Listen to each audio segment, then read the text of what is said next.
ಯಾರ್ಯಾರು ಪಟ್ಟಿನಲ್ಲಿ ತಮ್ಮ ಹೆಸರು ಕೊಟ್ಟಿದ್ದಾರೆ, ಆ ನಂತರ 2002ರ ನಾಗರಿಕತ್ವ ಕಾಯ್ದೆಗೆ ನಾವೇನು ತಿದ್ದುಪಡಿ ತಂದು ಕೆಲವು ಷರತ್ತುಗಳನ್ನು ಹಾಕಿದ್ದೀವಿ, ಆ ಷರತ್ತುಗಳ ಅನ್ವಯ ಈ ದೇಶದ ಜನರೆಲ್ಲರೂ ಕೂಡ ಆ ಷರತ್ತಿನ ಅನ್ವಯ ತಮ್ಮ ನಾಗರಿಕತ್ವವನ್ನು ಸಾಬೀತು ಮಾಡ್ಕೋಬೇಕು.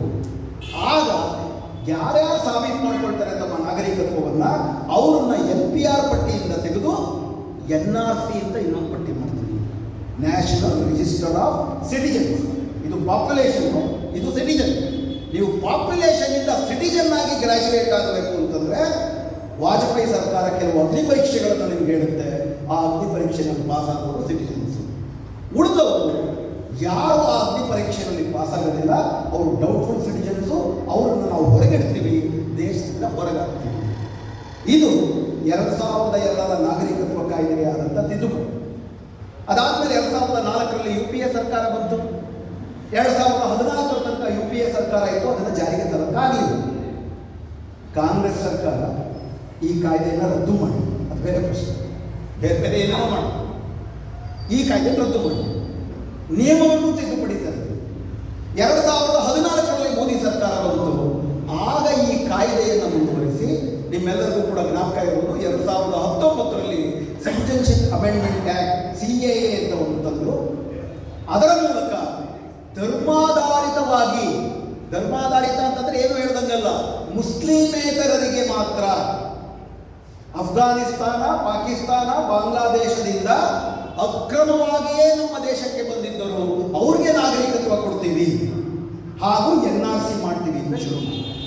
ಬಹುಶಃ ಹುಬ್ಬಳ್ಳಿ ನೋಡಿಕೊಂಡಂತೆ ಇಡೀ ದೇಶಾದ್ಯಂತ ಬೃಹತ್ ಪ್ರತಿಭಟನೆಗಳಾಯಿತು. 2019 2020ರಲ್ಲಿ ಸೆನ್ಸಸ್ ನಡಿಬೇಕಾಗಿತ್ತು. ಆ ಸೆನ್ಸಸ್ನ ಜೊತೆಗೆ NPR NRCಯನ್ನು ಮಾಡಿ CAAಯನ್ನು ಮಾಡಿ ಈ ದೇಶದಲ್ಲಿ ದೊಡ್ಡ ಹಗರಣ ಮಾಡಕೊಂಡಿದ್ರು. ಆಗ ಜನ ಬೀದಿ ಬೀದಿಗಳಲ್ಲಿ ದೊಡ್ಡ ಹೋರಾಟವನ್ನು ಮಾಡಿದ್ರು. 2020 ಕೋವಿಡ್ ಬಂದಿದ್ದರಿಂದ ಸೆನ್ಸಸ್ ಆಗಲಿಲ್ಲ. ಸೆನ್ಸಸ್ ಆಗಲಿಲ್ಲ ಅನ್ನೋ ಕಾರಣಕ್ಕೆ NPR ಆಗಲಿಲ್ಲ. ಆದರೂ CAAಯನ್ನು ಅವರು ಮಾಡಿದ್ರು. ಆ ನಂತರ ಬೇರೆ ಬೇರೆ ದೇಶಗಳಲ್ಲಿ ಕೋವಿಡ್ ಮುಗಿದವರು ಕೂಡ ಸೆನ್ಸಸ್ ಮಾಡಿದ್ರು. ನಮ್ಮ ದೇಶದಲ್ಲಿ 2026ನೇ ಇಸ್ವಿ ತನಕ ಸೆನ್ಸಸ್ ಮಾಡಿದೆ. ಈಗ 2026ರ ಅಕ್ಟೋಬರ್ಗೆ ಸೆನ್ಸಸ್ ಶುರುವಾಗ್ತಾ ಇದೆ. ಈಗ ಮತ್ತೆ SIR ಅನ್ನುವಂಥದ್ದು ಶುರುವಾಗಿದೆ.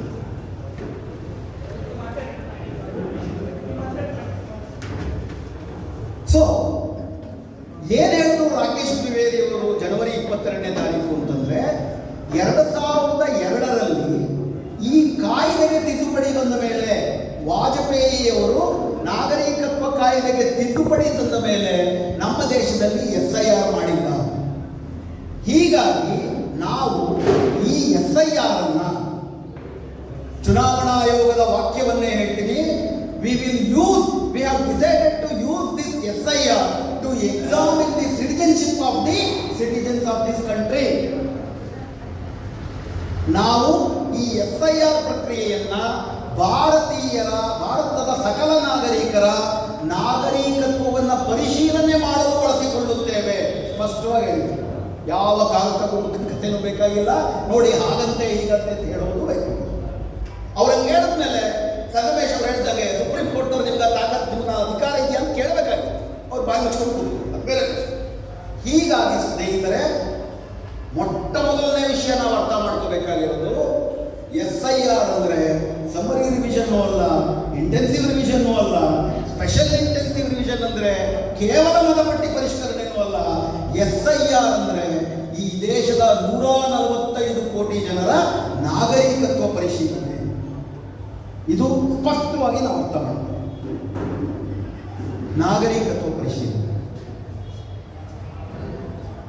ಸೊ ಇಡೀ SIR ಪ್ರಕ್ರಿಯೆಯನ್ನ ನಾವು ಈ ದೇಶದ ನಾಗರಿಕರ ಅಲ್ವಾ ಅಂತ ಪರಿಶೀಲಿಸುವುದಕ್ಕೆ ಮಾಡ್ತಿದ್ದಾರೆ. ಹೆಂಗೆ ಮಾಡ್ತಿದ್ದಾರೆ? ಕಾರಣ ಏನು? ಅವ್ರು ಹೇಳ್ತಿರೋದು ಮತ್ತೆ ವಿದೇಶದಿಂದ ಬಂದ್ಬಿಟ್ಟಿದ್ದಾರೆ. ಸಿಕ್ಕಾಪಟ್ಟೆ ಜನ ವಿದೇಶದಿಂದ ಬಂದ್ಬಿಟ್ಟಿದ್ದಾರೆ. ಸರಿ, NRC ಅಸ್ಸಾಂನಲ್ಲಾಗಿದೆ, SIR ಕಂಪ್ಲೀಟ್ ಆಗಿ ಬಿಹಾರದಲ್ಲಾಗಿದೆ. ಏನು ಹೇಳುತ್ತೆ? NRC 2020ರಲ್ಲಿ ಅಸ್ಸಾಂನಲ್ಲಾಯಿತು. ಅವರು ಭಯಂಕರವಾದಂಥ ಷರತ್ತುಗಳನ್ನ ಇಟ್ಟಿದ್ರು. ಮೊದಲನೇ ಡ್ರಾಫ್ಟ್ ಪಟ್ಟಿನಲ್ಲಿ 3 ಕೋಟಿ ಜನಸಂಖ್ಯೆ ಅಸ್ಸಾಂ, 1.25 ಕೋಟಿ ಜನ NRCಯಿಂದ ಹೊರಗಡೆ ಮಾಡಿದ್ರು 19 ಲಕ್ಷ ಜನ. 19 ಲಕ್ಷ ಜನರಲ್ಲಿ 13 ಲಕ್ಷ ಜನ ಹಿಂದೂಗಳು, 6 ಲಕ್ಷ ಜನ ಮುಸ್ಲಿಮರು. ಕೈ ಈಗ NRCಯನ್ನೇ ಒಪ್ಕೊಳ್ತಾ ಇಲ್ಲ. ಈಗ ಅಲ್ಲಿ SIR ಮಾಡ್ತಾರೆ ಅಸ್ಸಾಂನ, ಅಲ್ಲಿ ಬರೀ SR ಮಾಡ್ತಾರೆ. ಎರಡನೇದು NRC ಪೂರ್ತಿಯಾಗಿರೋದಲ್ಲಿ ಬಿಹಾರದಲ್ಲಿ SIR ಮಾಡಬೇಕಾದ್ರೆ ಚುನಾವಣಾ ಆಯುಕ್ತರ, ಮುಖ್ಯ ಚುನಾವಣಾ ಆಯುಕ್ತರಾದಂಥ ಜ್ಞಾನೇಶ್ ಕುಮಾರ್ ಅವರು 16 ಕೋಟಿ ಜನ ಬಾಂಗ್ಲಾದೇಶದ ಮುಸ್ಲಿಮರು ಬಿಹಾರಿಗೆ ನುಸುಳಿಬಿಟ್ಟಿದ್ದಾರೆ. ಬಾಂಗ್ಲಾದೇಶದ ಜನಸಂಖ್ಯೆ 17.8 ಕೋಟಿ. 16 ಕೋಟಿ ಜನ ಬಂದ್ಬಿಟ್ರೆ ಬಾಂಗ್ಲಾದೇಶ ಖಾಲಿ ಆಗುತ್ತೆ. ಪುಕ್ಸಾಟೆ ಮಾತುಗಳು. 1 ಕೋಟಿಗೆ ಎಷ್ಟು ಸೊನ್ನೆಗಳಿದೆ ಅಂತ ಬಹಳಷ್ಟು ಜನ ಗೊತ್ತಿಲ್ಲ. ಅದ್ಬಿಡಿ, ಫೈನಲಿ SIR ಮುಗಿದ ಮೇಲೆ ಬಿಹಾರದಲ್ಲಿ ಎಷ್ಟು ಜನರನ್ನ ಹೊರಗಿಟ್ಟರು? 65 ಲಕ್ಷ ಜನರನ್ನ ಹೊರಗಿಟ್ಟರು. 65 ಲಕ್ಷದಲ್ಲಿ 34% ಮುಸ್ಲಿಂ.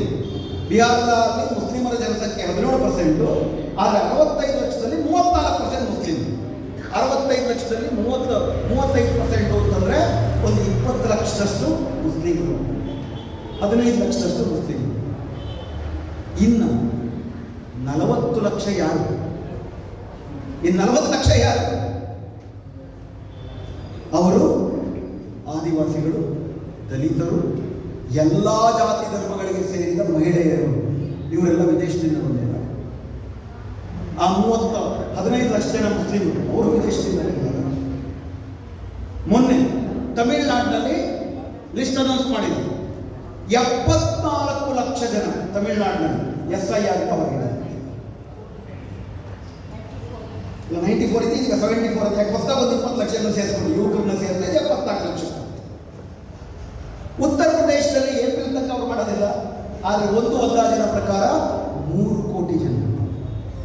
ಅಂದರೆ 31 ರಾಜ್ಯಗಳಲ್ಲಿ ಇವರು SIR ಎಲ್ಲ ಮಾಡಿ ಮುಗಿಸಿದ ಮೇಲೆ ಅಂದಾಜು 15ರಿಂದ 20 ಕೋಟಿ ಜನ SIR ಇವರೆಲ್ಲ ವಿದೇಶಿಗರ, ಇವರೆಲ್ಲ ಮುಸ್ಲಿಮರ, ಇವರೆಲ್ಲ ಕ್ರಿಶ್ಚಿಯನ್ನರ.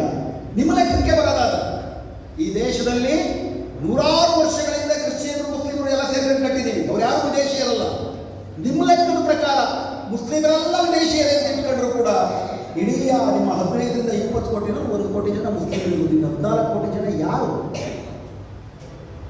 ಆ 14 ಕೋಟಿ ಜನ ಈ ಸರ್ಕಾರ ಹಾಕಿರುವ ಷರತ್ತುಗಳನ್ನು ವಿಧಿಸಿ ತಮ್ಮ ನಾಗರಿಕತ್ವವನ್ನು ಸಾಬೀತು ಮಾಡಿಕೊಳ್ಳಲು ಆಗದ ಈ ದೇಶದ ಅಲಕ್ಷಿತ, ವಂಚಿತ, ಕಳೆದ 75 ವರ್ಷದಿಂದ ಪೆಟ್ಟು ಮೇಲೆ ಪೆಟ್ಟು ತಿಂತಿರುವಂಥ ಜನ. ಯಾಕಂದರೆ ಆ ಇಡೀ SIRನ ಯಾವ ರೀತಿ ರೂಪಿಸಲಾಗಿದೆ ಅಂತಂದರೆ, ಒಂದು ಕಡೆ ಎಲ್ಲ ಉದಾಹರಣೆಗಳು ಹೇಳ್ತಿರ್ತೀವಿ. ಹುಬ್ಬಳ್ಳಿನಲ್ಲಿ ಒಂದು ಡಕಾಯಿತರ ಗ್ಯಾಂಗ್ ಬಂದಿದೆ ಅಂತ ಇಟ್ಕೊಂಡು ಹುಬ್ಬಳ್ಳಿ ಕಮಿಷನರ್ ಏನು ಮಾಡಬೇಕು? ಹೇಗೆ ಡಕಾಯಿತಿ ಮಾಡಿದ್ದಾರೆ ಅಂತ ತನಿಖೆ ಮಾಡಬೇಕು, ಕ್ಲೂ ಕಂಡುಹಿಡ್ಕೋಬೇಕು. ಯಾರನ್ನು ಹಿಡಿಬೇಕು? ಡಕಾಯಿತರ ಹಿಡಿಬೇಕು. ನಿಮ್ಮ ಹುಬ್ಬಳ್ಳಿ ಕಮಿಷನರು ಅದರ ಬದಲಿಗೆ ಹುಬ್ಬಳ್ಳಿಯಲ್ಲಿರುವ ಪ್ರತಿಯೊಬ್ಬನೂ ಡಕಾಯಿತನೇ, ನೀವೆಲ್ಲರೂ ಕಮಿಷನರ್ ಆಫೀಸಿಗೆ ಬಂದು ನೀವು ಡಕಾಯಿತ ಅಲ್ಲ ಅಂತ ಸಾಬೀತು ಮಾಡ್ಕೊಳ್ಳಿ ಅಂತ ಹೇಳಿದ್ರೆ ಎಷ್ಟು ಹಾಸ್ಯಾಸ್ಪದವಾಗಿರುತ್ತೆ, ಎಷ್ಟು ಕಷ್ಟ ಆಗುತ್ತೆ. ಮತ್ತು ನಾನು ಒಪ್ಪುವ ರೀತಿ ನೀವು ಡಕಾಯಿತನಲ್ಲ ಅಂತ ಸಾಬೀತು ಮಾಡ್ಕೋಬೇಕು. ನೀವು ಹೇಳಿದ್ದಲ್ಲ ನಾನು ಒಪ್ಪಲ್ಲ, ನನಗೆ ಸಮ್ಮತಿ ಆಗ, ನನಗೆ ಒಪ್ಪಿಗೆ ಆಗತ್ತಲ್ಲ ನೀವು ಹೇಳಬೇಕು. ಅದು ಎಷ್ಟು ನಾನ್ಸೆನ್ಸು. ನರೇಂದ್ರ ಮೋದಿಯವರು ಈ ದೇಶದ ಜನರಿಗೆ ಅದೇ ಹೇಳಿದ್ದಾರೆ. 145 ಕೋಟಿ ಜನ ನೀವೇನಿದ್ದೀರಿ, ಇದರಲ್ಲಿ ಒಂದಷ್ಟು ಜನ ವಿದೇಶಿಯರಿದ್ದರೆ ಪತ್ತೆ ಹಚ್ಚಿ. ಆದರೆ ಅವರು ಹೇಳ್ತಿರೋದೇನು?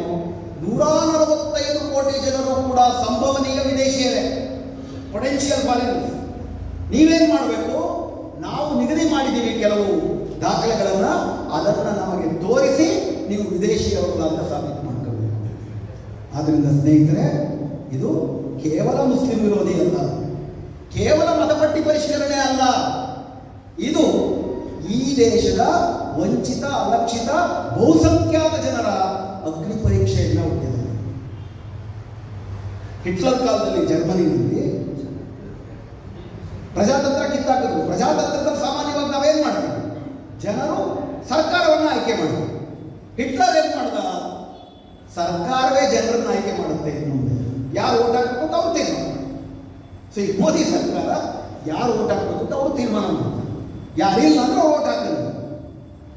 ಸೊ ಇದು SIRನ ನಿಜವಾದ ಸಾರ ಮತ್ತು ಉದ್ದೇಶ. ಈಗ ಈ SIRನ ಹೆಂಗೆ ಮಾಡಕ್ಕೆ ಹೊರಟಿದ್ದಾರೆ ಅಂತ ಅರ್ಥ ಮಾಡ್ಕೊಳ್ಳಿ.